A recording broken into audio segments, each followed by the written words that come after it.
এই রবের সাথে কাউকে শরীক করে না, মরণ পর্যন্ত আল্লাহ দাসত্ব করে, মরণ পর্যন্ত কোরআন সুন্নাহর পক্ষে থাকে।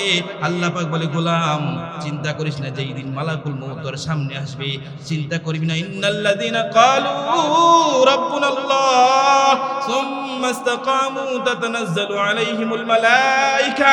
আল্লাহ পাক বলে, যেই দিন তোমার মৃত্যুর সময় ঘনিয়ে আসবে, যেই দিন তোমার মৃত্যুর সময় কাছাকাছি চলে আসবে, সেই দিন আমি আল্লাহ পাক আসমান থেকে সারিবদ্ধভাবে রহমতের ফেরেশতা নাযিল করব, আর রহমতের ফেরেশতা আয়েশা তোমাকে সুসংবাদ দিবে, আবশিরু বিল জান্নাহ, জান্নাতের সুসংবাদ দিবে। হে আল্লাহর গোলাম, তোমার কোনো ভয় নাই, তোমার কোনো চিন্তা নাই। সারা জীবন নামাজ পড়ছো, সারা জীবন রোজা রাখছো, সারা জীবন হকের পক্ষে ছিলে, সব সময় হকের পক্ষে জানটা হাতে নিয়েছো, সব সময় আল্লাহর পক্ষে রাসূলের পক্ষে ছিলা।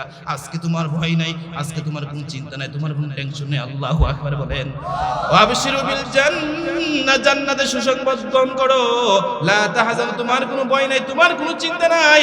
মৃত্যুর সাথে সাথে আল্লাহ তাআলা তোমাকে জান্নাত নসিব করবে। আল্লাহু আকবার বলেন। এই জন্য প্রত্যেকটা মুমিনের হৃদয়ে হৃৎপিণ্ডে সব সময় মালিকের ভয় থাকবে। মান খাশিয়ার রহমান বিল গায়ব, আল্লাহু আকবার বলেন।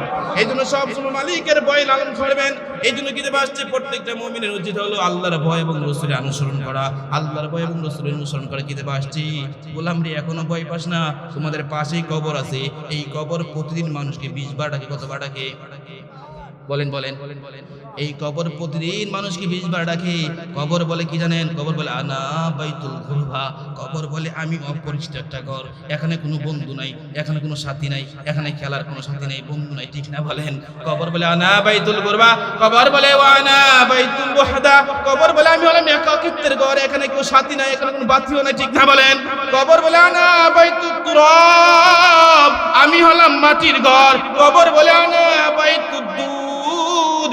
কবর বলে আমি হলাম পোকামাকড়ের ঘর, এখানে কোনো বন্ধু নাই, এখানে কোনো সাথী নাই, এখানে কোনো আপনজন নাই, কেউ নাই। এই জন্য কবর প্রতিদিন 20 বার ডাকতে থাকে। এই জন্য রাসূলের সাহাবীর নাম হলো উসমান গনি। নাম কি বলেন? আল্লাহ রাসূলের উসমান গনি ছিল আল্লাহ রাসূলের জামাতা। কিতাবে আসছে উসমান গনি এমন একজন সাহাবী ছিলেন যিনি রাসূলের 2 মেয়েকে বিয়ে করেছেন। কয় মেয়ে? রাসূলের জামাতা যাকে বলা হয় জিন নুরাইন, 2 নূরের অধিকারী। বলেন সুবহানাল্লাহ। কিতাবে আসছে রাসূলের মেয়ে রুকাইয়াকে বিবাহ দিয়েছে, উম্মে কুলসুমকে পর্যন্ত উসমানের সাথে বিবাহ দিয়েছে। আল্লাহু আকবার বলেন। কিতাবে আসছে উসমান গনি যখন কবরের পাশ দিয়ে হাঁটতেন, এত অধিক পরিমাণে কান্না করতেন, অন্যান্য মানুষরা আশ্চর্য হয়ে যেত, অন্যান্য সাহাবীরা আশ্চর্য বোধ করতেন। কিতাবে আসছে উসমান কাঁদতে কাঁদতে তার দাড়ি পর্যন্ত ভিজে যাইত। অন্যান্য সাহাবীরা বলে, ওগো উসমান এত কান্না করেন কেন, এত কাঁদেন কেন? জাহান্নামের বয়ান চলিত, এত কাঁদেন না। যখনই কবরের পাশে হাঁটেন, উসমান কয় আমার বড্ড ভয় লাগে। আল্লাহ রাসূল বলেছেন, আল কবরু রাউযাতুম মিন রিয়াদিল জান্নাহ আও হুফরাতুম মিন হুফারিন নার। সূরাতুল লুকমানের 34 নম্বর আয়াত থেকে আল্লাহ তাআলা এই আয়াতগুলোর মধ্যে, বিশেষ করে এখানে একটা আয়াত, এই আয়াতের মধ্যে আল্লাহ তাআলা 5টা বিষয়ে গোপন রাখছেন। কয় বিষয় বলেন? এই 5 বিষয় এলেম আমাদের কারো নাই, এই বিষয় আমরা জানি না। এমনকি পৃথিবীর কোনো নবী রাসূলগণও জানে না, একমাত্র জানে কে? এই জন্যই 5টি বিষয় আমি মনে করি জানাও দরকার। এই 5 বিষয় আল্লাহ তাআলা গোপন রাখছেন, কোন নবীগণকে জানান নাই। আল্লাহু আকবার বলেন। এজন্য আল্লাহ পাক রব্বুল আলামিন যুগ যুগ ধরে হযরত আদম আলাইহিস সালাম থেকে নিয়ে আখিরি নবী পর্যন্ত আল্লাহ তাআলা বহু নবী আল্লাহ দুনিয়াতে প্রেরণ করেছেন। সব নবীর মাকাম একরকম নয়, কিন্তু আপনি আমার নবীর মাকাম আরো ভিন্ন। বলেন না সুবহানাল্লাহ। বিশেষ করে আমরা যারা আজকে প্যান্ডেলে বসে আছি, চতুর্দিকে ফেরেশতা আছে। বলেন সুবহানাল্লাহ। আল্লাহর অগণিত ফেরেশতা। আল্লাহ পাক রব্বুল আলামিন কি পরিমাণ ফেরেশতা সৃজন করেছেন, দুনিয়ার কোনো নবীগণ জানে না, দুনিয়ার কোনো মানুষও জানে না কি পরিমাণ ফেরেশতা রাজি আল্লাহ সৃজন করেছেন। বলেন সুবহানাল্লাহ। আল্লাহ আমাদের সকলকে বুঝ দান করেন। কিতাবে আসছে বাইতুল মামুর। কি বলেন? বাইতুল মামুর হলো ফেরেশতাদের কাবাঘর। কিতাবে আসছে এই বাইতুল মামুরে প্রতিদিন 70,000 ফেরেশতা ঢোকে। বলেন সুবহানাল্লাহ। যারা একবার ঢুকবে দ্বিতীয়বার ঢোকার কোনো অপশন নাই। আল্লাহু আকবার বলেন। এতে বোঝা গেল আল্লাহ পাক কি পরিমাণ ফেরেশতা সৃজন করেছেন দুনিয়ার কোনো মানুষ জানে না, দুনিয়ার কোনো নবী রাসূল জানে না। জানে কে? এজন্য আল্লাহ পাক রব্বুল আলামিন কি পরিমাণ ফেরেশতা আল্লাহ তাআলা সৃজন করেছেন। প্রতিদিন ৭০,০০০ ফেরেশতা বাইতুল মামুরে প্রবেশ করে। একবার ঢুকলে যারা বের হয়ে যাবে কিয়ামত পর্যন্ত আর কোনোদিন তারা সিরিয়াল পাবে না। আল্লাহ পাক বলে, গোলাম রে, শুধু তাই নয়, প্রতিটা মানুষের সাথে সাথে আমি আল্লাহ 2 জন করে ফেরেশতা নিয়োজিত করেছি। আল্লাহু আকবার। আল্লাহ পাক রব্বুল আলামিন বলেন, কিরামান কাতিবিন ইয়ালামুনা মা তাফআলুন। আল্লাহ পাক রব্বুল আলামিন বলেন, কিরামান কাতিবিন, সম্মানিত 2 জন ফেরেশতা আমি আল্লাহ তাআলা তোমাদের সাথে দিয়ে দিলাম। গোলাম রে, শুধু তাই নয়, তুমি যা কিছু করবে আমার ফেরেশতারা সেই বিষয়ে জানে কিনা জানে না। এজন্য আল্লাহ তাআলা আমাদের প্রত্যেকের সাথে সাথে কয়জন ফেরেশতা বলেন? এই জন্য যারা মাহফিলে আসছেন তাদের সাথেও ফেরেশতা আছে, যারা আসেন নাই তাদের সাথেও আছে না নাই? আল্লাহ তাআলা পবিত্র কোরআনুল কারীমে সূরাতুল কাফের মধ্যে বলেন, ইয ইয়াতালাক্কাল মুতালাক্কিয়ান আনিল ইয়ামিনি ওয়া আনিশ শিমাল। আল্লাহ পাক বলে, গোলাম রে, প্রতিটা মানুষের সঙ্গে আমি আল্লাহ 2 জন ফেরেশতা রাখছি। একজন তার ডান কাঁধে, আরেকজন বাম কাঁধে। ডান কাঁধের ফেরেশতা যত নেক আমল করবে সমস্ত নেক আমলগুলো লিপিবদ্ধ করবে, আর পক্ষান্তরে বাম কাঁধের ফেরেশতা যত খারাপ কাজ করবে ওই সব বদ আমলগুলো লিপিবদ্ধ করে। ঠিক না বলেন? এইজন্য ভাইরা আমার, যারা আমরা প্রোগ্রামে আসলাম আলহামদুলিল্লাহ বলেন, আল্লাহ আলহামদুলিল্লাহ বলেন। মালিক, তুমি আমাকে কবুল করেছো, আমার মতন নাদানকে কবুল করেছেন আলহামদুলিল্লাহ। এই জন্য আল্লাহ শুকর আদায় করি আলহামদুলিল্লাহ। আল্লাহ আমার মতন একজন নাদানকে কবুল করছেন। জানি না এই রাত্রিটা আমার জীবনের সর্বশেষ রজনী কিনা। আরে আমাদের সমাজে কত মানুষ রাত্রি খাবার খায় ঘুমায়, সকালে তার জানাজা পড়া লাগে কিনা লাগে না? এই জন্য বলাই, গোলাম তোমার কোনো নিশ্চয়তা নাই, তোমার কোনো পাওয়ার নাই, তোমার কোনো পাওয়ার নাই। ঠিক না বলেন? এই জন্য আল্লাহর দেওয়া নিয়ামত পাইছে, আল্লাহর দেওয়া হায়াত পাইছে আলহামদুলিল্লাহ। এই জন্য প্রত্যেকটা মুমিনের উচিত হলো সেই জন্য তার সময়টাকে ভালো কাজে লাগে। আল্লাহু আকবার বলেন। এই জন্য আমরা প্রত্যেকটা মানুষ নিজের এই সময়কে ভালো কাজে লাগাই ইনশাআল্লাহ বলেন। এই জন্য হাত তুলে বলি ইনশাআল্লাহ, আল্লাহ আমাদেরকে কবুল করছেন আলহামদুলিল্লাহ বলেন। এই জন্য আমি আপনাদের সামনে পবিত্র কোরআন কারীমের 31 নম্বর সূরা বলছিলাম, এই সূরা থেকে কিছু কথা বলবো। সূরাতুল লুকমান নাম কি বলেন? 34 নম্বর আয়াত। এখানে আল্লাহ তাআলা 5টি বিষয় গোপন রাখছে। এই বিষয় জানা দরকার আছে না নাই বলেন? 1 নম্বর আল্লাহ পাক বলেন, ইন্নাল্লাহা ইনদাহু ইলমুস সাআ। 1 নম্বর গোপন বিষয় হলো কোন দিন কিয়ামত হবে। কোন দিন কিয়ামত হবে এটা দুনিয়ার কোনো নবী রাসূলও জানেন না। এই জন্য কোন দিন কিয়ামত হবে, কোন বছর কিয়ামত হবে এটা আমরা কেউ জানি না। ঠিক না বলেন? ইন্নাল্লাহা ইনদাহু ইলমুস সাআ ওয়া ইউনাজ্জিলুল গায়স। আল্লাহ পাক রব্বুল আলামিন বলেন 2 নম্বর বিষয় হলো কোন দিন বৃষ্টি হবে, কখন বৃষ্টি হবে, কোন সময় বৃষ্টি হবে এটা আমরা কেউ জানি না। ঠিক না বলেন? আজকে তো বৃষ্টি হওয়ার সম্ভাবনা ছিল, আজকে তো বৃষ্টি হতে পারতো। ঠিক না বলেন? কিন্তু বৃষ্টি কোন দিন হবে, মেঘমালা কোন দিন হবে এই বিষয়ে আমাদের কারো হেলেম নাই, এটা আল্লাহ গোপন রাখছেন। বলেন সুবহানাল্লাহ। 3 নম্বর কথা হলো আল্লাহ পাক বলেন, ওয়া ইয়ালামু মা ফিল আরহাম।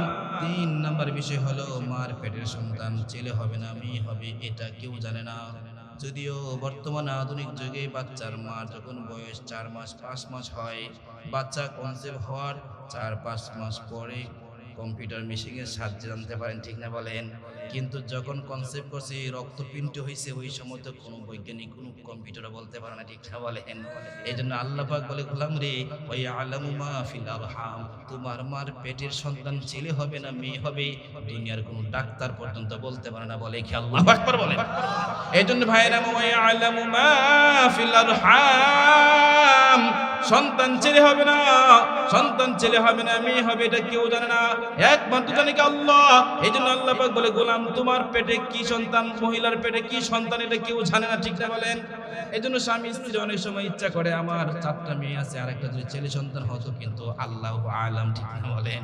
এইগুলা কে দেয়? আল্লাহ পাক দান করেন, আল্লাহু আকবার বলেন। এই জন্য 3 নম্বর বিষয় হলো সন্তান ছেলে হবে না মেয়ে হবে, আমরা কেউ জানি না, ঠিক না বলেন?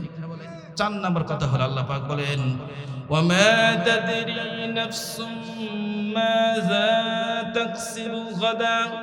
4 নম্বর বিষয় হলো আল্লাহ পাক বলেন আগামীকালকে তুমি কি খাবার খাবে, আগামীকালকে তুমি কি খাইবা, এটাও তোমার জানা নাই, ঠিক না বলেন? আজকে সুতার পরে আসছি, কি খাবার খাবো তাও আমি জানি না, আগামীকালকে আমি কি খাবো তাও আমি জানি না। এতে বোঝা গেল আল্লাহ রিজিকটা গোপন রাখছেন, ঠিক না বলেন? এই জন্য আল্লাহ পাক করে গোলাম রে, জমিনে এমন কোন প্রাণী নাই, এমন কোন মাখলুক নাই, ওয়ামা মিন দাব্বাতিন ফিল আরদি ইল্লা আলাল্লাহি রিজকুহা, জমিনে এমন কোন প্রাণী নাই যাকে আমি আল্লাহ রিজিক খাওয়াই না, কিন্তু রিজিক সে কি খাবে, আগামীকালকে সে কি খাবে কেউ জানে না, ঠিক না বলেন? আগামীকালকে আমি কি খাবো এটা আমি জানি না, এটা আল্লাহ জানে, কে জানে বলেন? এটা হলো 4 নম্বর কথা। 5 নম্বর কথা আল্লাহ পাক বলেন ওয়ামা তাদরি নাফসুম বিআইয়ি আরদিন তামুত। 5 নম্বর কথা হলো তুমি কোন সময়, কোন জায়গায়, কোন এলাকায় মরবা, এটাও তোমার জানা নাই, ঠিক না বলেন? 5 নম্বর বিষয় হলো আমি কোন দিন মরবো, কোন সময় মরবো, কোন এলাকায় মরবো, এটা আমাদের কারো জানা নেই। আমি কখন মরে যাই, কখন মালাকুল মউত আমার সামনে হাজির হবে, এই বিষয়ে আমাদের কারো এলেম নাই। এই বিষয়ে এলেম একমাত্র কার? এই জন্য 5 নম্বর বিষয় হলো আমি কোন দিন মরবো, কোন এলাকায় মরবো, কোন অবস্থায় মরবো, আমি কেউ জানি না, ঠিক না বলেন? সুস্থ সবল মানুষ বাজারে গেছে, রোড অ্যাক্সিডেন্টে মরে যায়। সুস্থ মানুষ রাত্রে খাবার খেয়ে ঘুমাইছে, সকালে তার জানাজা পড়তে হয় কি হয় না?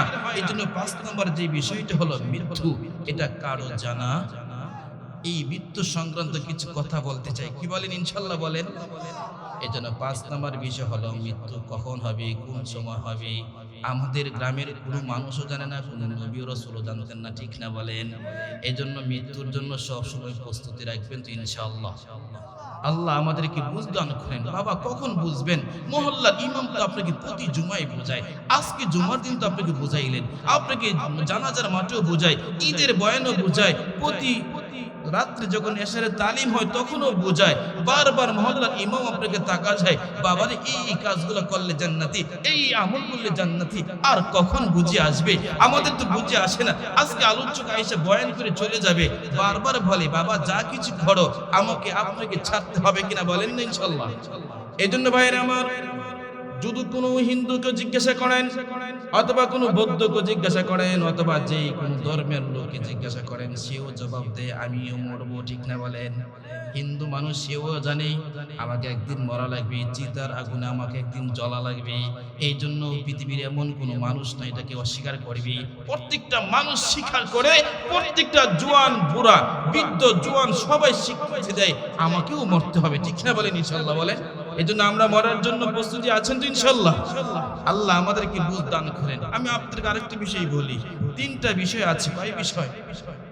3 বিষয় আছে, সবাই চায়। এই 3 বিষয় সবাই চায়। বলেন বলেন কয় বিষয়?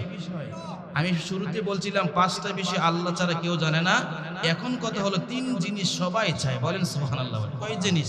এই 3 জিনিস আমিও চাই, আপনিও চান, আপনার ছেলেও চায়, আপনার বিবিও চায়, আপনার মেয়েও চায়। অর্থাৎ এই 3টা জিনিস সবাই পাওয়ার জন্য চেষ্টা সাধনা পর্যন্ত করে, কিন্তু এই 3 জিনিস কারো হাতে না, এই 3 জিনিস আল্লাহর হাতে। বলেন সুবহানাল্লাহ। কয় জিনিস বলেন? 1 নাম্বার ইজ্জত। 1 নাম্বার কি? ইজ্জত দেয় কে? এই ইজ্জত পাওয়ার জন্য সবাই চেষ্টা করে, আমিও করি। আমাকে গ্রামের মানুষ সম্মান করো, ভক্তি দেখ, শ্রদ্ধা করো, আমাকে দেখে মানুষ, হ্যাঁ, এরকম সবাই চায় না? মনে মনে সবাই চায়। 2 নম্বর কথা হলো সবাই চায় সম্পদশালী হওয়ার জন্য। কি বলেন? সবাই চেষ্টা করে টাকা পয়সা অর্জন করার জন্য, কিন্তু টাকা দেয় কে? সম্পদ দেয় কে? বলেন ইনশাআল্লাহ বলেন। এজন্য আল্লাহ পাক বলেন তাবারাকাল্লাযী বিয়াদিহিল মুলক। আল্লাহ পাক বলে গোলাম হাকিকাতান অর্থ সম্পদের মালিক তো আমি আল্লাহ নিজেই। এই জন্য অর্থ সম্পদ কামাই করার জন্য সবাই চেষ্টা করে, কিন্তু সবাই কামাইতে পারে না। একটা ঘরে 5 জন সদস্য থাকলে অথবা 5টা সন্তান থাকলে সবাই চায় সম্মানিত হওয়ার জন্য, সবাই চায় অর্থ সম্পদ প্রাচুর্যের মালিক হওয়ার জন্য, কিন্তু চেষ্টা করো কাম হয় না। দেখে কথা বলেন দেখি ইনশাআল্লাহ। আর 3 নম্বর বিষয় হলো সবাই চায় দুনিয়াতে বহুদিন বেঁচে থাকার জন্য। বলেন সবাই চায় পৃথিবীতে বহুদিন বেঁচে থাকি, আমার যেন আমার হায়াত যেন লম্বা হয়। বয়স্ক বৃদ্ধ মহিলাকে যদি জিজ্ঞাসা করেন, নিজের আপন দাদি দাদা নানাকে যদি জিজ্ঞাসা করেন, তারাও মরতে চায় না, ঠিক না বলেন? অর্থাৎ বুড়ারাও মরতে চায় না, অর্থাৎ যুবকরাও মরতে চায় না। সবাই চায় পৃথিবীতে আমি বহুদিন বেঁচে থাকি, আমার হায়াতটা লম্বা হোক, ঠিক না বলেন? কিন্তু বলেন সবাই চাই বহুদিন বেঁচে থাকি, ঠিক না বলেন? আমিও তো চাই আমার হায়াত 100 বছর হোক, 150 বছর হোক, বরং আরো গর্বের সাথে বলি আমার 100 বছর, ঠিক না বলেন? কিন্তু কেউ চায় না মরতে, কিন্তু আল্লাহ সময় নির্ধারণ করে রেখেছেন, ঠিক কিনা বলেন? এই জন্য আল্লাহ পাক বলেন ওলি কুল্লি উম্মাতিন আজাল ফাইজা জা আজালুহুম লা ইস্তাখিরুনা সাআতাও ওয়া লা ইস্তাকদিমুন। আল্লাহ পাক বলে গোলাম রে, যখন মালাকুল মউত তোমার সামনে হাজির হয়ে যাবে, সেই দিন তোমাকে সামান্য সময় দেওয়া হবে না। সেই দিন এক মুহূর্তের জন্য সময়কে আগাতে পারবে না, পিছাতে পারবে না, ঠিক না বলেন? 3টা জিনিস আমরা সবাই চাই। 1 নম্বর হলো সম্পদ, 2 নম্বর হলো আমরা অর্থ সম্পদ চাই, ঠিক না বলেন? 3 নম্বর হলো আমরা সবাই চাই পৃথিবীতে বহুদিন বেঁচে থাকি, সবাই চাই, ঠিক না বলেন? আমরা সবাই চাই আমার হায়াত লম্বা হোক, আমরা সবাই চাই আমার অর্থ সম্পদ থাকুক, আমরা সবাই চাই আমার সম্মান থাকুক। কিন্তু এই 3 বিষয়ের মালিক কে বলেন? আল্লাহ। এই 3 বিষয়ের মালিক। এই জন্য সমাজে যদি কোনো মানুষ সম্মানিত হয়, আফসোস করতে নাই। সমাজে কোনো মানুষ যদি অর্থ সম্পদ প্রাচুর্যের মালিক হয়ে যায়, আফসোস করতে নাই। আপনি বলবেন আমার আল্লাহ তাকে সম্মানিত করেছেন, আমার আল্লাহ তাকে সম্মানিত করেছেন, আমার আল্লাহ তাকে ইজ্জত দান করেছেন, আমার আল্লাহ তাকে দীর্ঘ হায়াত দান করেছেন, আলহামদুলিল্লাহ। কথাগুলো বুঝাচ্ছি ইনশাআল্লাহ ভাই? এই জন্য এই 3 জিনিস সবাই চাই, কিন্তু এই 3 জিনিস কার হাতে বলেন? আল্লাহ আমাদেরকে সালিম দান করেন, বুঝ দান করেন, সবাই বলেন আমিন। এই জন্য ভাইয়েরা আমার, আল্লাহ পাক রব্বুল আলামিন কি পরিমাণ ফেরেশতা যে আল্লাহ তাআলা সৃজন করেছেন আমরা কেউ জানি না। কিন্তু এই ফেরেশতা কুলের মধ্যে আল্লাহ তাআলা 4 জন ফেরেশতাকে সম্মানিত করেছেন। কয়জন ফেরেশতা? কিতাবে আসছে 1 নম্বর ফেরেশতা যিনি হলেন জিবরিল আমিন ফেরেশতা। জিবরিল আমিন ফেরেশতার কাজ হলো নবীগণের কাছে ওহী নিয়ে আসা। বলেন সুবহানাল্লাহ। নবীগণের কাছে ওহী নিয়ে আসতেন, তার দায়িত্ব ছিল ওহী নিয়ে আসা, ওহী বহন করা। কিতাবে আসছে জিবরিল আমিন ফেরেশতা কোন কোন নবীর কাছে 100 বার, কোন কোন নবীর কাছে 300 বার, কোন নবীর কাছে 40 বার, কোন নবীর কাছে 30 বার, এমনকি আপনি আমার নবীর কাছে 24,000 বার ওহী নিয়ে আসছে। বলেন সুবহানাল্লাহ। এই জন্য জিবরিল আমিন ফেরেশতার দায়িত্ব হলো ওহী নিয়ে আসা, এটা তার দায়িত্ব।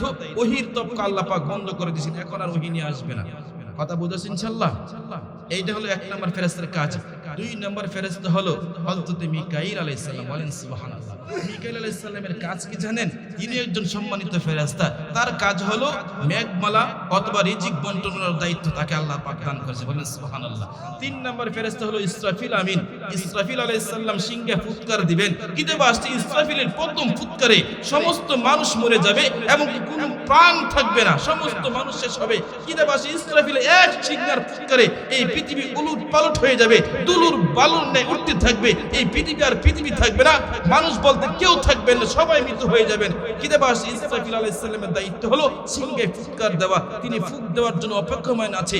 যখনই মালিক হুকুম করবে ইসরাফিল সিংহে ফুৎকার দাও, সাথে সাথে ফুৎকার দেওয়া হবে। এটা হলো তার দায়িত্ব। কিতাবে আসছে এক ফুৎকারে মানুষ শেষ হবে, আবার দ্বিতীয় ফুৎকারে সমস্ত মানুষ কবরস্থ হতে থাকবে। এটা হলো তার দায়িত্ব।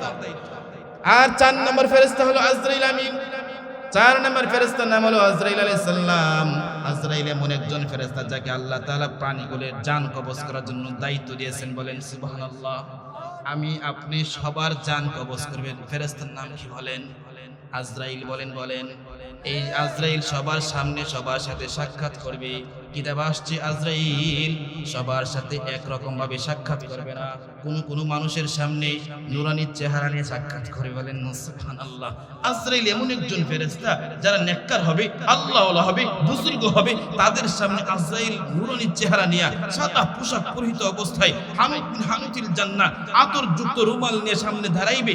আসে বলবে ইয়া আইয়ুহান নাফসুল মুতমাইন্নাহ, হে পবিত্র আত্মা উখরুজি ইলা মাগফিরাতিল্লাহ, আল্লাহর ক্ষমার দিকে তুমি বেরিয়ে আসো। কিতাবে আসছে আজরাইল সবার সামনে একরকম চেহারা নিয়ে আসবে না, নেককারের বেলায় নূরানি চেহারা নিয়ে আসবে। বলেন সুবহানাল্লাহ। বলেন কিতাবে আসছে আর যারা বদকার হবে, যারা পাপাচার হবে, বেনামাজি হবে, গুনাহগার হবে, পাপাচার যারা হবে, তাদের কাছে জিবরাইল আজরাইল আমিন চেহারা থাকবে। কিতাবে আসছে ভয়ঙ্কর চেহারা থাকবে, দুর্গন্ধযুক্ত জামা পরিহিত অবস্থায় থাকবে, এবং কি বদকারের কাছে আয়েশা বলবে, ইয়া আইয়াতুহান নাফসুল খাবিসা উখরুজি ইলা গাদাবিল্লাহ, হে অপবিত্র বা আত্মা, আল্লাহর ক্রোধের দিকে বেরিয়ে আসো। এই জন্য বলতে চাচ্ছিলাম যে এই ফেরেশতা যিনি মানুষের জান কবজ করবেন, তিনি সবার সামনে একরকম চেহারা নিয়ে আসবে না, কারো কারো কাছে নূরানি চেহারা নিয়ে আসবে, আর কারো কাছে ভয়ঙ্কর চেহারা নিয়ে আসবে। ঠিক না বলেন?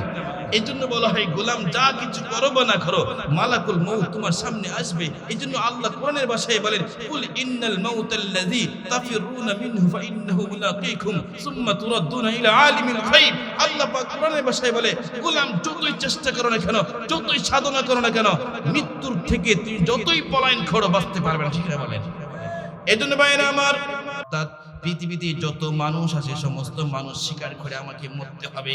এই জন্য আমার মৃত্যু যেন ঈমানি মৃত্যু হয়, আমার মরণ যেন জান্নাতি মৃত্যু হয়। ঠিক না বলেন?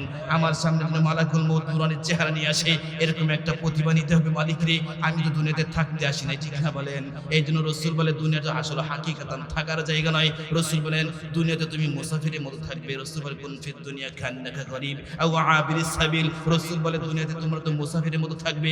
মুসাফির মানুষ এক জায়গায় সব সময় থাকে না। ঠিক না বলেন? মুসাফির মানুষ পরিবর্তন হয়, এক জায়গা থেকে অন্য জায়গায় স্থানান্তরিত হয়। আজকে এই জায়গায় 3 দিন, তারপর পরদিন চলে যায়। ঠিক না বলেন? আমরা হাকিকাতান সবাই মুসাফির, আমাদের সকলে ইন্তেকাল হবে, আমরা সবাই মৃত্যুবরণ করব, আমরা দুনিয়াতে কেউ থাকবো না, আমাদের সবার ইন্তেকাল হয়ে যাবে। এই জন্য বলা হয় রাসূল বলে কুন ফিদ দুনিয়া কান্নাকা গরীব আও আবিরিস সাবিল। রাসূল বলে দুনিয়াতে যতদিন থাকবে মুসাফিরের মতো থাকবে। একজন মুসাফির মানুষের কোনো পাওয়ার থাকে না, একজন মুসাফির সব সময় নিজেকে দুর্বল মনে করে। ঠিক না বলেন? এই জন্য আমরা যারা এখানে আসছে আমরা সবাই মুসাফির, কখন আমার মৃত্যুর সাথে পাঞ্জা নিতে হবে তাও জানি না। এই জন্য প্রত্যেকটা মানুষ নিজেকে মুসাফির মনে করতে হবে। ঠিক না বলেন? ভাই আমাদের সম্বল হলো কিতাবে আসছে একজন পুরুষের তো মৃত্যুর পরে 3টা করেন, একজন পুরুষের 3 খবর, একজন মহিলার 5 খবর। ঠিক না বলেন? এই জন্য কিতাবে আসছে মৃত্যুর ফেরেশতা তো আপনি আমাকে তালাশ করতেই আছে, মালাকুল মউত টুকাইতে একদিন দেখবেন আপনার সামনে উপস্থিত হয়ে যাবে। ঠিক না বলেন? এই জন্য মৃত্যু থেকে আমরা বাঁচতে পারবো বলেন?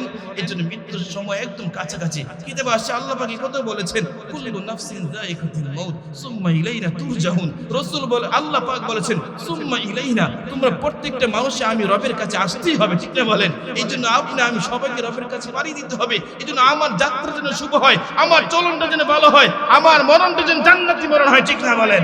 এই জন্য প্রত্যেকটা মানুষকে এই আজকের প্রোগ্রাম তো প্রতিদিন হবে না, হয়তো আগামী বছর হতে পারে, নাও হতে পারে। ঠিক না বলেন? যদি করেন তো আলহামদুলিল্লাহ। আপনাদের যুব সমাজের ছেলেরা করতেছে, প্রতি বছর করতেছে, আলহামদুলিল্লাহ। শুকরের ব্যাপার বিষয় যে মালিক আমাদের সন্তানরা কত ভালো, প্রতি বছর একটা প্রোগ্রাম করে, আলহামদুলিল্লাহ। এজন্য ভাইরা আমার বলতেছিলাম, মালাকুল মউত সকলের সাথে সাক্ষাৎ করবে, কাউকে সুযোগ দিবে না। এই জন্য আপনি আমার সকলের জন্য উচিত হলো মৃত্যুর জন্য প্রস্তুতি নেওয়া। এই জন্য মাঝে মধ্যে নিজেকে প্রস্তুতি নেবেন তো ইনশাআল্লাহ বলেন। এই জন্য আইনামা তাকুনু ইউদরিকুমুল মাউত ওয়ালাউ কুনতুম ফি বুরুজিম মুশাইয়াদা। আল্লাহ পাক বলে, গোলাম রে, যদি কঠিন প্রাচীরে আশ্রয় নাও, সঠিক দুর্গের মধ্যে যদি আশ্রয় নাও, সেখানে মালাকুল মউত তোমার সাথে সাক্ষাৎ করবে। এই জন্য আমরা কেউ বাঁচবো না। বলেন আমরা কেউ বাঁচতে আসি নাই, আমাদেরকে মৃত্যুবরণ করাই লাগবে। ঠিক না বলেন? আচ্ছা বিশ্বাস হয় না? বলেন তো দেখি পৃথিবীতে সর্বশ্রেষ্ঠ কে? বলেন পৃথিবীতে সর্বশ্রেষ্ঠ রাসূল, সর্বশ্রেষ্ঠ মানব কে? বলেন। আমরা এক ভাষায় বলতে পারি পৃথিবীতে সর্বশ্রেষ্ঠ হলেন আপনি আমার রাসূল হযরত মুহাম্মদ রাসূল সাল্লাল্লাহু। এখন বলেন আল্লাহ রাসূল পৃথিবীতে আছে না নাই? সহজ ভাষায় বলেন, এক বাক্যে বলেন যে আল্লাহ রাসূল আল্লাহর সবচেয়ে প্রিয় বন্ধু, আল্লাহর সবচেয়ে কাছে। কিতাবে আসছে কেউ যদি আল্লাহকে পেতে চায় সেজন্য রাসূলের ইত্তিবা করে, রাসূলকে ভালোবাসে। কুল ইন কুনতুম তুহিব্বুনাল্লাহ ফাত্তাবিউনি। কিতাবে আসছে কেউ যদি আল্লাহকে পেতে চায় রাসূলের অনুসরণ করে। এখন বলেন তো দুনিয়াতে রাসূলের চাইতে এত দামি মানুষ তো আর কেউ ছিল না। কিতাবে আসছে আমার রাসূল ছিলেন আশরাফুল আম্বিয়া, আমার রাসূল ছিলেন শাফিউল মুজলিমিন। ঠিক না বলেন? আমার রাসূল ছিলেন সকলের চাইতে শ্রেষ্ঠ। এখন বলেন রাসূলকে পর্যন্ত মালাকুল মউত ছাড়ে নাই আপনার আমি কে, ঠিক না বলেন? এমনকি রাসূলের সবচেয়ে কাছের সাহাবী যারা ছিলেন, আবু বকর থেকে নিয়ে আবু বকর, উসমান, আবু বকর, উমর, উসমান, আলী সহ যত কাছের সাহাবী যারা ছিলেন তাদেরকে পর্যন্ত মালাকুল মউত ছাড়ে নাই। আর আমি আর আপনি কে বলেন, ঠিক না বলেন? এই জন্য সূর্য যেমন প্রতিদিন উদয় হয় নিশ্চিত, এইরকম নিশ্চিত মনে করতে হবে আমাকে ইন্তেকাল করা লাগবে, আমাকে মৃত্যু স্বাদ গ্রহণ করা লাগবে, আমাকে মালাকুল মউত ছাড়বে না, ঠিক না বলেন? এই জন্য আমরা যেখানে যারা এখানে আসছি আমাদের সকলেরই মৃত্যু হবে, হবে কি না হবে না? এই জন্য আমরা কেমন মৃত্যু চাই বলেন? আমরা জান্নাতি মৃত্যু চাই, যে মৃত্যুর পরে আল্লাহ জান্নাত দান করবে, ঠিক না বলেন? আল্লাহ কোরআনের ভাষায় বলেছেন, ইন্নাল্লাযীনা ক্বালু রাব্বুনাল্লাহ সুম্মা ইসতাকামু তাতানাজ্জালু আলাইহিমুল মালায়েকা আল্লা তাখাফু ওয়া লা তাহজানু ওয়াবশিরু বিল জান্নাহ। আল্লাহ পাক বলে, গোলাম রে, যে গোলাম আমার কথার প্রতি ইকিন রাখে, যে গোলাম বলবে আমার রব হলেন আল্লাহ, আমার রব হলেন আল্লাহ, আর এই রবের উপর ইস্তিকামত থেকে মরণ পর্যন্ত ইস্তিকামত থাকে, এই রবের সাথে লা তুশরিকু বিল্লাহি শাইআ, এই রবের সাথে কাউকে শরীক করে না, মরণ পর্যন্ত আল্লাহ দাসত্ব করে, মরণ পর্যন্ত কোরআন সুন্নাহর পক্ষে থাকে। আল্লাহ পাক বলে, গোলাম চিন্তা করিস না, যেই দিন মালাকুল মউত তোর সামনে আসবে চিন্তা করবি না। ইন্নাল্লাযীনা ক্বালু রাব্বুনাল্লাহ সুম্মা ইসতাকামু তাতানাজ্জালু আলাইহিমুল মালায়েকা। আল্লাহ পাক বলে, যেই দিন তোমার মৃত্যুর সময় ঘনিয়ে আসবে, যেই দিন তোমার মৃত্যুর সময় কাছাকাছি চলে আসবে, সেই দিন আমি আল্লাহ পাক আসমান থেকে সারিবদ্ধভাবে রহমতের ফেরেশতা নাযিল করব, আর রহমতের ফেরেশতা আয়েশা তোমাকে সুসংবাদ দিবে, আবশিরু বিল জান্নাহ, জান্নাতের সুসংবাদ দিবে। হে আল্লাহর গোলাম, তোমার কোনো ভয় নাই, তোমার কোনো চিন্তা নাই, সারা জীবন নামাজ পড়ছো, সারা জীবন রোজা রাখছো, সারা জীবন হকের পক্ষে ছিলে, সব সময় হকের পক্ষ জানটা হাতে নিয়েছো, সব সময় আল্লাহর পক্ষে রাসূলের পক্ষে ছিলা। আজকে তোমার ভয় নাই, আজকে তোমার কোনো চিন্তা নাই, তোমার কোনো টেনশন নেই। আল্লাহু আকবার বলেন। ওয়াবশিরু বিল জান্নাহ, জান্নাতের সুসংবাদ গ্রহণ করো, লা তাহজান, তোমার কোনো ভয় নাই, তোমার কোনো চিন্তা নাই, মৃত্যুর সাথে সাথে আল্লাহ তাআলা তোমাকে জান্নাত নসিব করবে। আল্লাহু আকবার বলেন। এই জন্য প্রত্যেকটা মুমিনের হৃদয়ে হৃৎপিণ্ডে সব সময় মালিকের ভয় থাকবে, মান খাশিয়ার রহমান বিল গায়ব। আল্লাহু আকবার বলেন। এই জন্য সব সময় মালিকের ভয় লালন করবেন। এই জন্য কিতাবে আসছে প্রত্যেকটা মুমিনের উচিত হলো আল্লাহর ভয় এবং রাসূলের অনুসরণ করা, আল্লাহর ভয় এবং রাসূলের অনুসরণ করা। কিতাবে আসছে, গোলাম রে এখনো ভয় পাস না, তোমাদের পাশেই কবর আছে, এই কবর প্রতিদিন মানুষকে 20 বার ডাকে। কতবার ডাকে বলেন বলেন? এই কবর প্রতিদিন মানুষকে 20 বার ডাকে। কবর বলে কি জানেন? কবর বলে আনা বাইতুল গুরবা, কবর বলে আমি অপরিচিত একটা ঘর, এখানে কোনো বন্ধু নাই, এখানে কোনো সাথী নাই, এখানে খেলার কোনো সাথী নাই, বন্ধু নাই, ঠিক না বলেন? কবর বলে আনা বাইতুল গুরবা, কবর বলে ওয়ানা বাইতুল ওয়াহদা, কবর বলে আমি হলাম একাকিত্বের ঘর, এখানে কেউ সাথী নাই, এখানে কোনো বাতিও নাই, ঠিক না বলেন? কবর বলে আনা বাইতুত তুরাব, আমি হলাম মাটির ঘর, কবর বলে আনা বাইতুদ কবর বলে আমি হলাম পোকামাকড়ের ঘর, এখানে কোনো বন্ধু নাই, এখানে কোনো সাথী নাই, এখানে কোনো আপনজন নাই, কেউ নাই। এই জন্য কবর প্রতিদিন 20 বার ডাকতে থাকে। এই জন্য রাসূলের সাহাবীর নাম হলো উসমান গনি। নাম কি বলেন? আল্লাহ রাসূলের উসমান গনি ছিল আল্লাহ রাসূলের জামাতা। কিতাবে আসছে উসমান গনি এমন একজন সাহাবী ছিলেন যিনি রাসূলের 2 মেয়েকে বিয়ে করেছেন। কয় মেয়ে? রাসূলের জামাতা যাকে বলা হয় জিন নুরাইন, 2 নূরের অধিকারী, বলেন সুবহানাল্লাহ। কিতাবে আসছে রাসূলের মেয়ে রুকাইয়াকে বিবাহ দিয়েছে, উম্মে কুলসুমকে পর্যন্ত উসমানের সাথে বিবাহ দিয়েছে। আল্লাহু আকবার বলেন। কিতাবে আসছে উসমান গনি যখন কবরের পাশ দিয়ে হাঁটতেন এত অধিক পরিমাণে কান্না করতেন, অন্যান্য মানুষরা আশ্চর্য হয়ে যেত, অন্যান্য সাহাবীরা আশ্চর্য বোধ করতেন। কিতাবে আসছে উসমান কাঁদতে কাঁদতে তার দাড়ি পর্যন্ত ভিজে যাইত। অন্যান্য সাহাবীরা বলে, ওগো উসমান এত কান্না করেন কেন, এত কাঁদেন কেন? জাহান্নামের বয়ান চলিত, এত কাঁদেন না। যখনই কবরের পাশে হাঁটেন উসমান কয় আমার বড্ড ভয় লাগে। আল্লাহ রাসূল বলেছেন আল কবরু রাউযাতুম মিন রিয়াদিল জান্নাহ আও হুফরাতুম মিন হুফারিন নার। রাসূল বলেছেন এই কবর হলো কারো কারো কারো জান্নাতের বাগান, এই কবর হলো কোন কোন মানুষের জন্য জাহান্নামের গর্ত। এই জন্য উসমান বলে আমার বড্ড ভয় হয়। আল্লাহ রাসূল বলেছেন এই কবর হলো মুমিনের প্রথম ঘাট, আর আমি উসমানের বড্ড ভয় হয়। আমি যদি এই কবরে ধরা পড়ে যাই তাহলে আমি উসমানের জন্য জাহান্নাম শুরু হয়ে যাবে। এই জন্য উসমান বলে আমি কবর দেখলে এত ভয় পাই, মনে হয় যেন আমি উসমান আটকে যাব। এই জন্য মুসলমান এখন বলো নবীর জামাতা এক হলো নবীর 2 মেয়েকে বিবাহ করছে। রাসূল বলেন আমার যদি আরো কোনো মেয়ে থাকতো আমি উসমানের সাথে, আরো মেয়ে থাকলে উসমানের সাথে বিবাহ দিতাম। আল্লাহু আকবার আকবার বলেন। ওসমানের কি গুণ ছিল জানেননি? ওসমানের 3টা গুণ ছিল। 1 নাম্বার গুণ ছিল ওসমান বড়ই শর্মিন্দা ছিল, বেশি কথা বলতেন না, বড় লজ্জাশীল সাহাবীর নাম ছিল ওসমান গনি, বলেন না সুবহানাল্লাহ। কিতাবে আসছে ওসমানের 3 জিনিস পছন্দ ছিল, এর মধ্যে 1 নাম্বার ওসমানের পছন্দ হলো যারা ক্ষুধার্ত মানুষ আছে, ক্ষুধার্ত যাদের অন্ন নাই খাবার নেই তাদেরকে খাবার খাওয়ানোটা ওসমানের পছন্দ ছিল। ওসমানের 2 নাম্বার পছন্দ হলো যাদের কাপড় নেই, যাদের বস্ত্র নাই, বস্ত্রহীন ব্যক্তিকে বস্ত্র দেওয়া, পোশাক দেওয়াটা, এটা ওসমানের গুণ ছিল।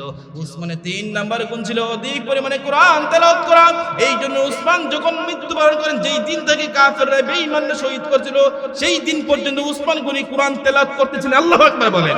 এই জন্য বাইরে বলতেছিলাম ওসমান গনির ইতিহাস পড়ে দেখবেন ওসমান কবর দেখলে কান্না করতেন। কিতাবে আসছে একজন মানুষ যখন মরে যায়, একজন মানুষ যখন ইন্তেকাল করে, যেমন কথার কথা আজকে আমার মহল্লার একজন উস্তাদ, একজন হুজুরের মা মারা গেছে, আজকে তার আপনজন সবাই চলে আসছে, ঠিক না বলেন? কিতাবে আসছে যেই দিন আপনার ভাই মরবে, যেই দিন আপনার বাবা মরবে, তো আপনার আপনজন যারা তারা বাড়িতে চলে আসে। আসার পরে কিছু মানুষ যায় বাজারে, কিছু মানুষ যায় মসজিদে খাটুর আনার জন্য, কিছু মানুষ যায় কবরে খুর করার জন্য, ঠিক না বলেন? কিছু মানুষ কবর খনন করে, কিছু মানুষ কাফন কেনার জন্য ব্যস্ত হয়ে যায়, কিছু মানুষ আছে গুরু নিয়ে ব্যস্ত হয়ে যায়। কিতাবে আসছে 2 ঘন্টার ব্যবধানে তোমাকে জানাজা পড়াইয়া তোমার আপনজন তোমাকে কবরে যখন নিয়ে যায়, রাসূল বলেন কবরের প্রথম মাটি যখন আমরা হাতে নেই, রাসূল বলেন প্রথম মাটি যখন হাতে নিয়ে আমরা দোয়া করি, মিনহা খলাকনাকুম ওয়া ফিহা নুঈদুকুম ওয়া মিনহা নুখরিজুকুম তারাতান উখরা। আমরা যখন কবরে মাটি হাতে নিয়ে আমরা দোয়া করি কিনা বলেন না? আমরা দোয়া করি মিনহা খলাকনাকুম, এই মাটি দিয়ে আল্লাহ তোমাকে বানাইছিলেন, আবার এখন তুমি মাটি হয়ে যাইবা, আবার এই মাটি থেকে আল্লাহ উত্তোলন করবে, ঠিক না বলেন? এরকম বলে আমরা যখন কবর রাখি তখন আমরা বিসমিল্লাহি ওয়া আলা মিল্লাতি রাসূলিল্লাহ বলি, আমরা রাসূলের সুন্নতের তরিকায় রেখে আসি, রাসূলের দলে রেখে আসি, ঠিক না বলেন? এখন বলেন কিতাবে আসছে যখন মাইয়াতকে কবরে রাখার পরে যখন আত্মীয় স্বজনরা চলে আসে, কোন কিতাবে আসছে 40 কদম, কোন কিতাবে আসছে না, যখন এই মাটি দেওয়া শেষ হয়ে যায় তখন ইয়াতিহি মালাকান 2 জন ফেরেশতা আসে। কয়জন ফেরেশতা বলেন? ইয়াতিহি মালাকান 2 জন ফেরেশতা আসে, ফাইজুলিসানিহি, তাকে আসার পরে 2 জন ফেরেশতা তাকে মাইয়াতকে বসায়, কি করে? ফাইজুলিসানিহি, তাকে বসানো হয়।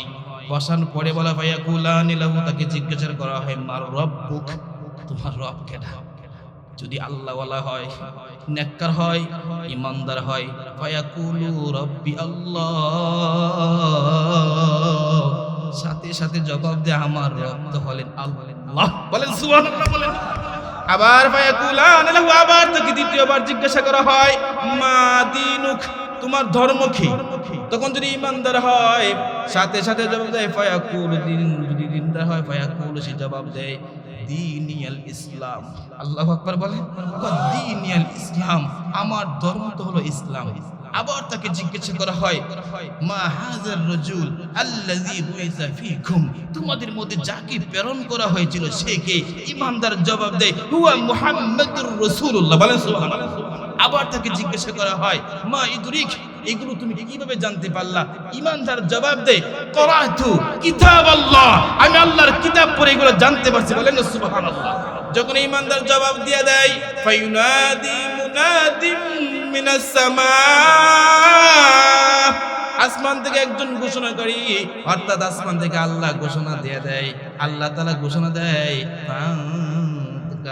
আসমান থেকে ঘোষণা দেয় আমার বান্দা যা যা বলেছে, আনতা সাদাকা আবদি, আমার বান্দা যা বলেছে, সাদাকা আবদি, আমার বান্দা যা বলেছে সবগুলো সত্য সত্য জবাব দিয়েছে। আল্লাহু আকবার বলো। আল্লাহ পাক বলে ওই ফেরেশতারা আমার বান্দা যা যা উত্তর দিয়েছে সবগুলো সঠিক। আফশিরু বিল জান্নাহ, জান্নাতের পোশাকটা বিছায় দে, জান্নাতের বিছানা বিছাও। ওয়ালবিসু মিনাল জান্নাহ, জান্নাতি পোশাক তার গায়ে লাগায় দাও। ওয়াফতাহু লাহু বাবান ইলাল জান্নাহ, জান্নাতের দরজাগুলো তার জন্য খুলে দাও। আল্লাহু আকবার বলেন। এই জন্য ভাই ইমানদারের বড্ড ধাম আছে, একজন ঈমানওয়ালার অনেক ধাম আছে। কবর জগৎ থেকে শুরু হবে জান্নাতের এয়ার কন্ডিশন। আল্লাহু আকবার বলেন। এই জন্য উসমান গনি বারবার কয় আমার তো বড্ড ভয় হয় যদি কবরে ধরা পড়ে যায়, অন্তত এই কবরে 50,000 বছর থাকতে হবে, ঠিক না বলেন? এই জন্য এই কবর আমাদের সামনে আছে, এই কবরে আমার দাদার কবর আছে, এখানে আমার দাদির কবর আছে, ঠিক না বলেন? এই জন্য আমি বুঝাতে চাচ্ছি ভাই, এই দুনিয়াটা আসলে থাকার জায়গা নয়। আপনি আমার ঠিকানা হলো কতটুকু দূরে? আপনি আমার ঠিকানা একদম বাড়ির পাশে, ঠিক না বলেন? 3.5 হাত মাটির ঘর আমার আসল ঘর, কিতে পারছে 3.5 হাত জায়গা। এখানে ধনী গরিব কোনো প্রশ্ন নাই। আপনি আমার কাপড় 3 টুকরা কাপড়, ধনী গরিব প্রশ্ন নাই, ঠিক না বলেন? এই জন্য আপনার উচিত হলো আমার সম্পদ হবে। এই জন্য কবর বলে সাবধান, আমার ভিতরে ঢোকার পূর্বেই নেক আমল নিয়ে আসতে হবে। কবর বলে সাবধান, যদি বদ আমল নিয়ে আসো 2 পার্শ্বের মাটি তোমাকে এমন ছাপ দেবে, এক হাড়কে ওরে আরেক হাড়ের ভিতরে ঢুকিয়ে দেওয়া হবে। কিতাব আসছে সেই দিন বুঝবে কবর তোমার সাথে কিরকম আচরণ করে। এই জন্য তো রাসূল বলেছেন আল কাইস মান দানা নাফসাহু ওয়া আমিলা লিমা বাদাল মাউত। রাসূল বলেন সবচেয়ে বুদ্ধিমান হলো ওই ব্যক্তি যিনি মৃত্যুর পরবর্তী জীবনের জন্য নেক আমল করে। আল্লাহু আকবার বলেন। শুধু তাই নয়, রাসূল ইহা বলেছেন ইজা মাতাল ইনসান ইনকাতা আনহু আমালুহু ইল্লা মিন সালাস। রাসূল বলেছেন একজন মানুষ যখন ইন্তেকাল করে আল্লাহ সমস্ত নেক আমলের দরজা আল্লাহ বন্ধ করে ব্লক করে। বলেন একজন মানুষ যখন মারা যায় সমস্ত নেক আমলের দরজা বন্ধ। বলেন সমস্ত নেক আমলের দরজা বন্ধ। রাসূল বলেন ইজা মাতাল ইনসান ইনকাতা আনহু আমালুহু ইল্লা মিন সালাস। রাসূল আরবি বলেন 3টা দরজা খোলা থাকে। কয় দরজা? ইল্লা মিন সাদাকাতিন জারিয়া। 1 নাম্বার হলো সদকা জারিয়া। সদকা জারিয়া কি? সদকা জারিয়া হলো যেমন আপনাকে মাদ্রাসা বলেন, এই মাদ্রাসা যারা করছেন, যারা টাকা দিয়ে সহযোগিতা করেছেন, যারা জমি দিয়ে সহযোগিতা করছেন, এই মাদ্রাসায় যত শিক্ষক পড়বে, শিক্ষক পড়াবে, ছাত্র শিখবে, ইলমে দ্বীন শিখবে, যত আমল করবে, একটা সওয়াবের অংশ তার কবরে যাইতেই থাকবে। আল্লাহু আকবার বলেন। এটা হলো সদকা জারিয়া। আল্লাহু আকবার বলেন। কথার কথা আমাদের এই গ্রাম অঞ্চলের মানুষ কৃষি কাজ করেন, রাস্তায় একটা টিউবওয়েল বসাই দিলেন, কৃষক মানুষটা পানি পান করে। রাস্তায় একটা গাছ লাগাইলেন, এই গাছের ছায়ায় বসে থাকে। এগুলো সদকা জারিয়া। একটা ধর্মীয় মসজিদ খুললেন, এই মসজিদে যত আমল হবে এর সওয়াবের অংশ আপনি কবরে শুয়ে থেকে পাবেন। আল্লাহু আকবার বলেন। এটা হলো সদকা জারিয়ার 1 নম্বর কথা বললাম। সদকা জারিয়ার 2 নম্বর আমল হলো আও ইলমিন। রাসূল বলেছেন যারা ইলমে দ্বীন শিখে, যারা কোরআন শিখে, ইলমে দ্বীন শিখে এবং অন্যকে যারা শিক্ষা দেয়। আল্লাহু আকবার বলেন। আমি একজন মাদ্রাসা শিক্ষক, আমার উস্তাদ উনি, আমার শায়েখ, আমার শায়েখ থেকে আমি শিখছি, আমার থেকে আমার ছাত্র শিখবে। এরকম করে কিতাব আসছে এই গাছের কোনো ডাল পালার কোনো সীমা রেখা নাই। আমার পরে যাইতে হিসাব করছেন এই গাছের ডালের কোনো শেষ নাই, ঠিক না বলেন? এই জন্য বলে রাসূল খায়রুকুম মান তাআল্লামাল কুরআন ওয়া আল্লামা। রাসূল বলে যারা কোরআন শিখবে, অন্যকে শিক্ষা দিবে, তারা হবে সর্বশ্রেষ্ঠ। আল্লাহু আকবার বলেন। আর 3 নম্বর হলো ওয়ালাদিন সালিহিন। রাসূল আর বলেন 3 নম্বর হলো নেককার সন্তান। নেককার সন্তান যদি আপনি রাইখা যাইতে পারেন। নেককার সন্তান কাকে বলে? যেমন আপনাদের আজকে এই প্রোগ্রামে লেখা আছে হাফেজ ছাত্রদের প্রাগবি। হাফেজ মানে কি? যারা কোরআনকে মুখস্থ করছে। আলহামদুলিল্লাহ বলেন। পৃথিবীর এমন কোনো বই নাই যে মুখস্থ করা যায়। এখন দেখেন কোরআন কত কঠিন একটা বিষয়।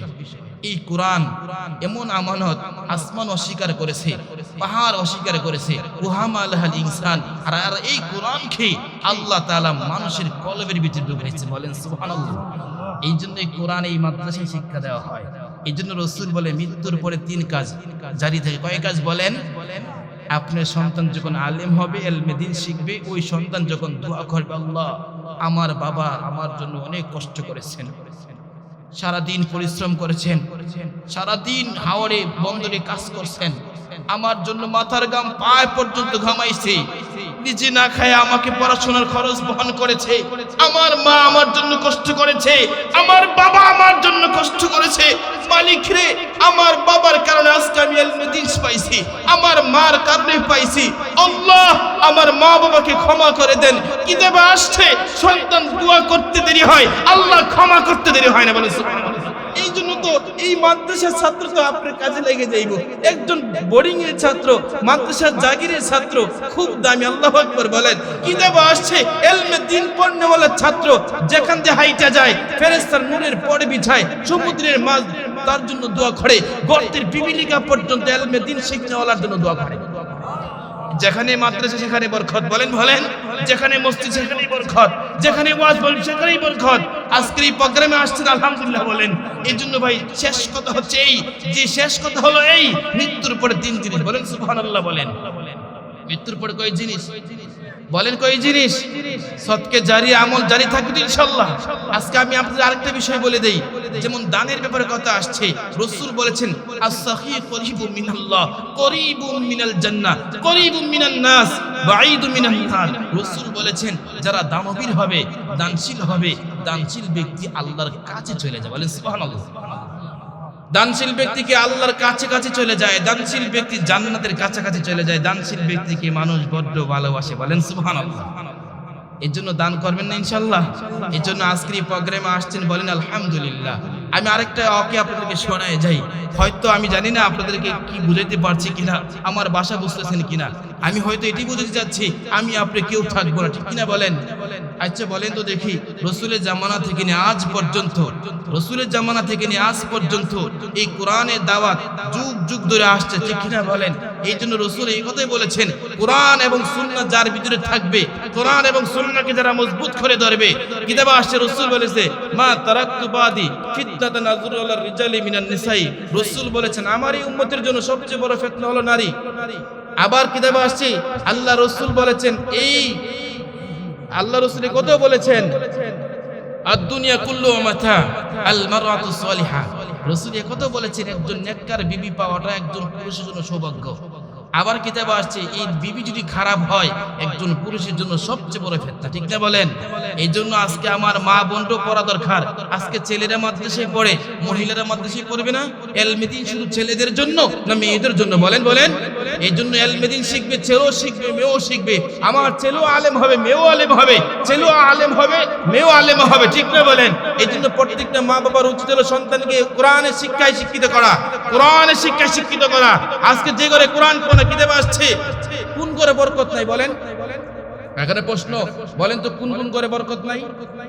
সংক্ষিপ্ত বলে দেই, যে ঘরে কোরআন তেলাওয়াত না হয় ওই ঘরে কোনো বরকত নাই। বলেন বলেন। যে ঘরে কোরআন পড়নেওয়ালা মানুষ নাই ওই ঘরে বরকত শূন্য। যে ঘরে নামাজি মানুষ নাই ওই ঘর বরকত শূন্য। যেই ঘরে দানবীর নাই ওই ঘর বরকত শূন্য। যেই ঘরে মানুষ সালাম কালাম করে না ওই ঘর বরকত শূন্য। রাসূল বলেছেন ইসাল্লিমু সাগীরু আলাল কাবীর। রাসূল এও শিক্ষা দিয়েছেন ছোট বড়কে সালাম দিবে, বলেন সুবহানাল্লাহ। রাসূল বলেছেন ইসাল্লিমু সাগীরু আলাল কাবীর ওয়াল মাররু আলাল কাঈদ ওয়াল কলিল আলাল কাসীর। রাসূল বলেছেন চলন্ত ব্যক্তি বসা ব্যক্তিকে সালাম দিবে। রাসূল বলেছেন কম সংখ্যক মানুষ বেশি সংখ্যক সালাম দিবে। রাসূল বলেছেন যখন তুমি ঘরে ঢুকবে ইসাল্লিমু, সালাম বিনিময় করবে। ইসাল্লিমু কেন? সালাম দিয়ে কুনু বারাকাতান, এই সালাম হবে তোমার জন্য, তোমার ঘরওয়ালার জন্য বরকতের কারণ, বলেন না সুবহানাল্লাহ। এই জন্য সালাম অধিক পরিমাণে দিবেন তো ইনশাআল্লাহ। কিতাব আসছে যে ঘরে সালাম বেশি বেশি হয় ওই ঘর বরকতপূর্ণ ঘর। যে ঘরে মানুষ নামাজি থাকবে ওই ঘর বরকতপূর্ণ ঘর। যে ঘরে কোরআন তেলাওয়াত থাকবে, সকাল বিকাল কোরআনের আমল থাকে, যে ঘরে সকাল বিকাল আমল হয়, যে ঘরে ইয়াসিন ওয়াকিয়া আছে না, সূরাত ওয়াকিয়া আছে না, মাগরিবের নামাজ পড়ে সূরাতুল ওয়াকিয়া আছে না, ওয়াকিয়া পড়লে আল্লাহ রিজিকের অভাব হটাই দিবেন। সূরাতুল ইয়াসিন একবার পড়বেন 10 খতমের সওয়াব, বলেন সুবহানাল্লাহ। অথচ আমি আপনি কোরআন শিখতে পারলাম না, মনে বড় কষ্ট। এই জন্য আমি এই কথাটা শেষ পর্যন্ত এই জন্য বলতে চাচ্ছি, এটা হলো মাদ্রাসা, এখানে গুরুস্থান। এই জন্য আনুষঙ্গিকভাবে বললাম মাদ্রাসা দরকার আছে না নাই বলেন? মাদ্রাসা দরকার আছে না নাই বলেন? বলেন আমি আপনি সবসময় থাকবো না ভাই, একদিন তো ইন্তেকাল হবে, মৃত্যু হবে। কিন্তু আমার ছেলেটা যদি দিনদার হয়, মরে গেলেও সুখ, আলহামদুলিল্লাহ বলেন। আমার মেয়েটা যদি পর্দাওয়ালা হয়, আমার মেয়ে যদি নামাজি হয়, আমি বুক ফুলে বলতে পারবো আমি একজন নামাজির বাবা, ঠিক না বলেন? এই জন্য তো সবচেয়ে গর্বিত ওই বাবা যে বাবা তার সন্তানকে ভালো কাজে লাগাই দিল, বলেন সুবহানাল্লাহ। সবচেয়ে গর্বিত ওই বাবা যে বাবা তার সন্তানের হাতে কোরআন তুলে দিল, বলেন সুবহানাল্লাহ বলেন। এই জন্য একজন হাফেজের বাবা গর্ব করবে সন্তানকে দিয়ে যে আমি একজন হাফেজের বাপ, আমি একজন আলেমের বাপ, আমি একজন সাইকুল হাদিসের বাপ, আমি একজন মুহাদ্দিসের বাপ, ঠিক না বলেন?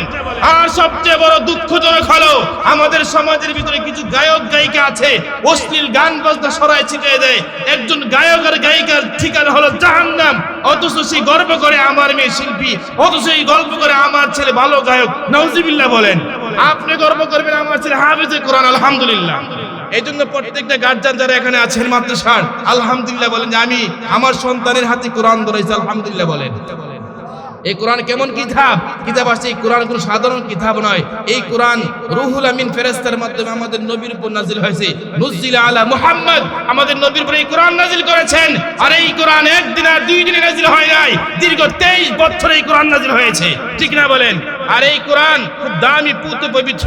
ইন্নাহু লাকুরআনুল কারীম ফি কিতাবিম মাকনুন লা ইয়ামাসসুহু ইল্লাল মুতাহহারুন। এই কোরআনটি অপবিত্র অবস্থায় ধরাও যায় না, ছোঁয়াও যায় না, ঠিক না বলেন? এই জন্য এই কোরআন যত পুত পবিত্র, এই কোরআন যার ভিতরে থাকবে সে হবে পুত পবিত্র। কোরআন যেমন দামি, কোরআন পড়নেওয়ালা মানুষও দামি হয়ে যায়, ঠিক না বলেন? একজন হাফেজের দাম কম না বেশি? গর্তের পিপিলিকা দোয়া করে, সমুদ্রে মাছ দোয়া করে, হ্যাঁ, ফেরেশতা পর্যন্ত তার জন্য দোয়া করে। আল্লাহু আকবার বলেন। এর জন্য কোরআন পড়াইতে ইচ্ছুক আছেন তো ইনশাআল্লাহ? এর জন্য আমার সন্তান হবে একজন হাফেজে কোরআন। এখন তখন গর্ব করবেন, আল্লাহ শুকরিয়া, আলহামদুলিল্লাহ, আল্লাহ তুমি আমি নাদানকে কবুল করছেন, আলহামদুলিল্লাহ। আজকে সমাজে বহু মানুষ আছে কিন্তু হাফেজের বাপ বলে পরিচয় দিতে লজ্জাবোধ করে না। পৃথিবীর সর্বশ্রেষ্ঠ গ্রন্থ আল কোরআন, যে কোরআন হলো পুত পবিত্র, যে কোরআনের কোনো ভুল নাই। আল্লাহ স্পষ্ট ভাষায় বলেন, সূরা বাকারা শুরুতে বলছে যালিকাল কিতাব লা রাইবা ফি, কি না বলেন? এটা এমন কিতাব, এখানে বলে কোনো লেশ মাত্রাই নাই। আল্লাহু আকবার বলেন। এইজন্য এই কোরআন শিখবেন তো ইনশাআল্লাহ। এখন তো বয়স্কদের কোরআন শিক্ষা নাই আমাদের সমাজে, আলহামদুলিল্লাহ। আমাদের অনেক অঞ্চলে, অনেক মসজিদে বয়স্কদের কোরআন শিক্ষা আছে। বয়স্ক মানুষ যদি কোরআন শিখে লাভ কি জানেন? বয়স্ক মানুষ যখন কোরআন শিখবে সে হবে কোরআনের তাল্লুবিল ইলম, সে হবে কোরআনের ইলম। এই জন্য আমাদের উচিত হলো কোরআন শিখবো ইনশাআল্লাহ বলেন। কোরআন শিখবেন তো ইনশাআল্লাহ বলেন। আপনারা জানেন আল্লাহ রসুলের জামানে একটা কাহিনী বলে শেষ করছি, সময় সংক্ষিপ্ত। আল্লাহ রসুল যখন কোরআন তেলাওয়াত করতেন তখন মক্কার বড় বড় কাফের, যেমন উতবা, সাইবা, আবুল হাব, যারা বড় বড় নেতা ছিলেন, আল্লাহ রসুল তেলাওয়াত, রসুলের কণ্ঠ বুঝেন নাই? কিতাবে আসে হযরত দাউদ আলাইহিস সালামের কণ্ঠ এমন মধুর কণ্ঠ ছিল, যখন তিনি আঁকা বাঁকা নদীর তীরে কোরআন তেলাওয়াত করতেন, সমুদ্রে মাছ জমা হইত, পশু পাখি পর্যন্ত দাউদ পয়গম্বরের তেলাওয়াত শুনে জমা হয়ে যেত। কিতাবে আসে আল্লাহ রসুলের কণ্ঠ। কার কণ্ঠ বলেন? সবাই জানে আব্দুল্লাহর ছেলে মুহাম্মদ যখন কোরআনুল কারীম রাসূল তেলাওয়াত করতেন, মুসা নবী তেলাওয়াত করতেন, মক্কার কাফেররা রাতে কান পাইতা পাইতা শুনতেন। কিতাবে আসছে একদিনের ঘটনা এমন আছে, তেলাওয়াত শুনতে শুনতে একদম ফর্সা হয়ে গেছে। সাইদে আবুল হাব এখানে, উতবা এখানে, সাহেবা তুমি এনে গেলি কেন? তুমি কি লিগা শোনার জন্য আছে? বলেন সুবহানাল্লাহ বলেন। আল্লাহ রসুলের কণ্ঠ তেলাওয়াত শোনার জন্য মানুষ কত পাগল না। কিতাবে আসছে আল্লাহ রসুলকে তারা যে পরিমাণ অফার দিয়েছিলেন, অফার বুঝেন? বলছে মুহাম্মদ তুমি দাওয়াতি কাজ বন্ধ করো, তুমি যদি চাও আমাদের বংশের সবচেয়ে সুন্দরী নারী তোমার হাতে তুলে দিব, তুমি যদি চাও আমাদের এই অঞ্চলের রাজা হতে চাও, অথবা আমাদের এই রাষ্ট্রের নায়ক হতে চাও, তোমাকে নায়ক বানাতে আমরা বাধ্য। অর্থাৎ আল্লাহ রসুলকে এমন কোন অফার তারা বাদ রাখে নাই যে রসুলকে দেয় নাই। রসুল শেষ মুহূর্তে বলেছিলেন আমার ডান হাতে সূর্য আর বাম হাতে যদি চন্দ্র এনে দেন তারপর আমি দাওয়াতি কাজ থেকে পিছবো না। আল্লাহু আকবার বলেন। এই জন্য বলা হয় মুহাম্মদ এমন একজন নবী ছিলেন যিনি অর্থলোভী ছিলেন না। এই জন্য কিতাবে আসছে মুহাম্মদ সাল্লাল্লাহু আলাইহি সাল্লামের সাথে কোনো তুলনাই হয় না। তিনি তো এমন একজন নবী যার উপমা দেওয়ার মতন আর কোনো কথাই নাই, ঠিক না বলেন? এই জন্য বলা হয় আল্লাহ রসুলের উপমা কি দিব? কিতাবে আসছে আল্লাহ রসুলের চরিত্রের ব্যাপারে আম্মা জান আয়েশাকে জিজ্ঞেস করত রসুলের চরিত্র কিরকম। আম্মা জান আয়েশা বলতেন হুয়া খুলুকুল কুরআন, আরে রসুলের চরিত্র কোরআন, মানে কোরআন যেমন পুত পবিত্র, আমার স্বামী মুহাম্মদের চরিত্র পুত পবিত্র। আল্লাহু আকবার। ওয়াজহু কাল বাদরি আও শামসিদ দুহা, ওয়াজহু কাল বাদরি আও শামসিদ দুহা, সদরুহু মিশকাতু আনওয়ারির রাসূল। শুধু মুহাম্মাদের চরিত্র সুন্দর এরকম নয়, মুহাম্মাদের মতো চেহারাও আল্লাহর কাউকে দান করে নাই। আল্লাহু আকবার বলেন। কিতাবে আসছে মিশরের কন্যারা আম্মা জান আয়েশাকে বলতো আপনার স্বামী সুন্দর নাকি ইউসুফ নবী সুন্দর? আমার আলোচনা শেষ করে দেব। বলেন, মিশরের মেয়েরা প্রশ্ন করতো আপনার স্বামী সুন্দর নাকি ইউসুফ পয়গম্বর সুন্দর? মিশরের মেয়েরা বলে আমাদের দলিল আছে দুইটা। কয়টা? এক হাদিসে আসছে কদ উতিয়া শাতরুল হাসান, এক হাদিসে আসছে আল্লাহ তাআলা অর্ধজাহানের অর্ধেক সৌন্দর্য আল্লাহ ইউসুফ নবীকে দান করছে। আরেকটা বর্ণনায় পাওয়া যায় ইউসুফ আলাইহিস সালামের সুন্দর চেহারা দেখতে গিয়ে মিশরের মেয়েরা হাতের ফলের পরিবর্তে হাত কাটছে, ঠিক না বলেন? আম্মা জান আয়েশা রাদিয়াল্লাহু তাআলা আনহা বলেন ও মিশরের মেয়েরা শুনে রাখো তোমাদের দলিল, তোমরা দলিল পেশ করছো আল্লাহ তাআলা অর্ধেক সৌন্দর্য ইউসুফ নবীকে দান করছেন, এটা সত্য। তোমরা বলেছো ফলের পরিবর্তে হাত কাটছে, এটাও সত্য। কিন্তু আমার স্বামীর ব্যাপারে আমি বলি, আমার স্বামীকে আল্লাহ তাআলা জামাল সুন্দর দান করেছেন। বলেন জামাল অর্থ কি? সুন্দর। হাসান অর্থ কি? সুন্দর। কয় হাসান, হাসান সুন্দর আল্লাহ তাআলা ইউসুফ নবীকে দান করছেন, আর জামাল সুন্দর আমার নবী আমার স্বামী মুহাম্মদকে আল্লাহ দান করছেন। হাসান সুন্দর বলা হয়, হাসান সুন্দর বলা হয় যার মাথা থেকে নিয়ে পায়ের তালু পর্যন্ত যদি ভালো করে নজর দাও কোনো না কোনো দোষ বাড়িব, এটা হলো হাসান। আর জামাল সুন্দর বলা হয় যার মাথা থেকে নিয়ে পায়ের তালু পর্যন্ত ভালো করে তাকাইলে দোষ তো দূরের কথা, দোষের কোনো লেশ মাত্রাই খুঁজে পাইবা না। মিশরের মেয়েরা আশ্চর্য বোধ করলেন, আল্লাহ তাআলা আম্মাজান আয়েশাকে এত মেধা দান করলেন, এত প্রখর মেধা ছিল। কিতাব আছে আম্মাজান আয়েশা রাসূলের ইন্তেকালের পরে যত মাসলা মাসাইল আছে আম্মাজান আয়েশা সমস্ত মাসলার ইস্তেমবাদ করতেন। কিতাব আছে আম্মাজান আয়েশা 2000 হাদিস পর্যন্ত তার মুখস্থ ছিল, 2000। কিতাব আছে আম্মাজান আয়েশাকে আল্লাহ এত মেধা দান করছেন। শুধু তাই নয়, আম্মাজান আয়েশা বলে, ও মিশরের মেয়েরা, তোমরা ইউসুফ নবীকে নিয়ে আমার স্বামীর সাথে তুলনা করো। ইউসুফ আলাইহিস সালামের সৌন্দর্য দেখে হাত কাটছে, কিন্তু আমার স্বামী মুহাম্মদের জন্য হাত কাটে নাই, বরং কলিজাটা কাটছে। অনেক সাহাবী আছে আমার স্বামীকে ভালোবাসার, আমার স্বামীর প্রেমাসক্ত হয়ে অনেক সাহাবী জীবনটা পর্যন্ত উৎসর্গ করছে, আর তুমি বলছো আমার স্বামীর ব্যাপারে হাতের পরিবর্তে ফলের পরিবর্তে হাতের কথা যুক্তি দিচ্ছ। আমার স্বামীর জন্য অনেক সাহাবী জীবনটা পর্যন্ত হাসতে হাসছে উৎসর্গ করছে। এই জন্য বলতে চাচ্ছিলাম ভাই, রাসূলের শান শৌকত কি বলবো। এই জন্য আমার সব মৌলিক কথা হলো দুনিয়াটা থাকার জায়গা নয়, দুনিয়া আমাদের আসল নয়, আসল আমাদের কবর জগৎ, হাসর নয়, ঠিক না বলেন? এই জন্য আমরা সবাই জান্নাতি হতে চাই। কিতাবে আসছে লা ইয়াসতাবি আসহাবুন নারি ওয়া আসহাবুল জান্নাহ, আসহাবুল জান্নাতি হুমুল ফাইজুন। আল্লাহ কোরআনের ভাষায় বলেন, যারা জান্নাতি হয়েছে, যারা জাহান্নামী হয়েছে, আর যারা জান্নাতি হয়েছে তারা কখনো সমান হতে পারে না, ঠিক না বলেন? এই জন্য যারা জান্নাতি হয়েছে তারাই সফল কাম হয়েছে। এই জন্য আমাদের প্রত্যেকের উচিত হলো আমরা জান্নাত চাই। বলেন বলেন কি চাই বলেন? আমরা সবাই জান্নাত চাই। জান্নাত আমরা দেখি নাই, এই জান্নাতের নাজ নামক কিতাবে আসছে। জান্নাতের ব্যাপারে কি বলবো, এই শেষ নবীর উম্মতের জন্য আল্লাহ তাআলা হুরে গিলমান রাখছে। একজন পুরুষের জন্য নিম্নে 70 জন হুর আছে। বলেন সুবহানাল্লাহ। কিতাবে আসছে জান্নাতে কোনো কালা মানুষ থাকবে না, জান্নাতে সব ইউসুফ নবীর মতো সুন্দর থাকবে। জান্নাতে কোনো গোরা মানুষ থাকবে না। বলেন না সুবহানাল্লাহ বলেন। জান্নাতে যত দিন যাবে তত যুবক হবে, জান্নাতে যত দিন যাবে তত যুবক হবে, তত সমৃদ্ধ, তত লাভবান হবে। দুনিয়ার বিবি তো নাপাকি হয়ে যায়, হ্যাঁ, কিন্তু জান্নাতের কোনো বিবি নাপাকি হবে না। আল্লাহু আকবার বলেন। এই জন্য জান্নাতি যারা হবে, আল্লাহ কোরআনে বলে লা ইয়াসতাবি আসহাবুন নারি ওয়া আসহাবুল জান্নাহ, যারা জাহান্নামী হয়েছে আর যারা জান্নাতি হয়েছে তারা কখনো সমান হতে পারে না। কিতাবাসীর জান্নাত হলো এমন জায়গা যেখানে সুখ আর সুখ, সেখানে দুঃখ কষ্ট বলতে কোনো শব্দ নাই, অর্থাৎ দুঃখ কষ্টের কোনো লেশমাত্রা খুঁজে পাওয়া যায় না। আর জাহান্নাম হলো এমন জায়গা যেখানে দুঃখ কষ্ট, ঠিক না বলেন, সেখানে সুখের লেশমাত্রা বলতে কিছু নাই। এই জন্য আমরা সবাই জান্নাতি হতে চাই, ঠিক না বলেন? আল্লাহ আমাদের সকলকে জান্নাতের উচ্চ মাকাম দান করেন, জান্নাতি আমল দান করেন। যতটুকু বললাম আল্লাহ আমল করার তৌফিক দান করেন। ওয়া আখিরি দাওয়ানা আলহামদুলিল্লাহি রাব্বিল আলামিন।